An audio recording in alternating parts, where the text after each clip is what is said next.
Tomorrow morning, sales of the attractive Peugeot 408 will officially begin in Slovenia. I mean, we already did the first drive with this car in Avtomobilnost at the end of last fall, and I will attach a link so you can take a look, but I will not attend the local press conference tomorrow because I will be in the car.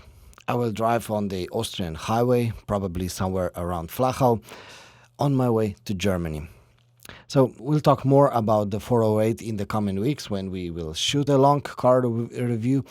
But for today, I have prepared for you something from the Peugeot history, also about the Series 4.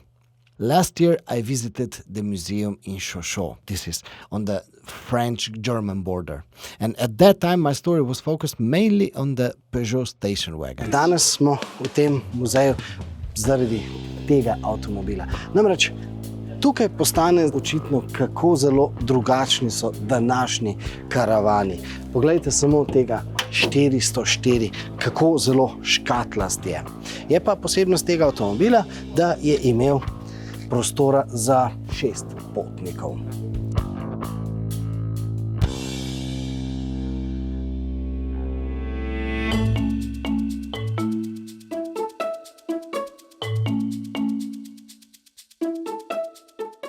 Well, I love spacious cars, but here are two vintage Peugeots, also with a 4 in the name, that have special place in my dream car collection.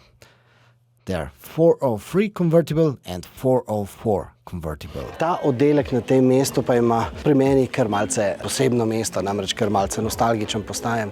Zaradi tega, ker s takšnim kabrioletom sem pred okoli 15 leti tukaj po Sochauxu naredil nekaj kilometrov.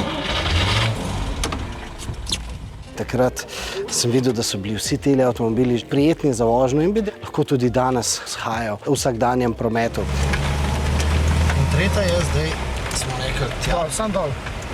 Tako. Četrta pa je zdaj, pa na sredo, pa od sebe. Tako, evo. Pa četrta. Wow! Ja, veš, da sem prehiter. Pelem 60, namesto 50. Zdaj, če si se 80 peril, bo že kar navaren. Ja.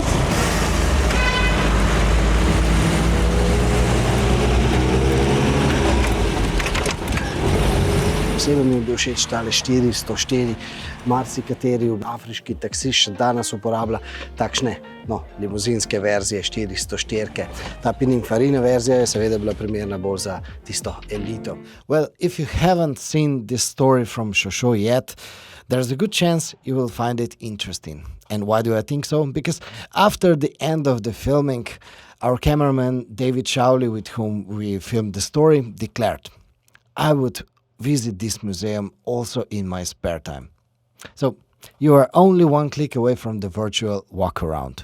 I will look back again tomorrow, and since you know where I will be driving tomorrow, regular viewers from Avtomobilnost already know which story from last winter I will revive tomorrow. See you.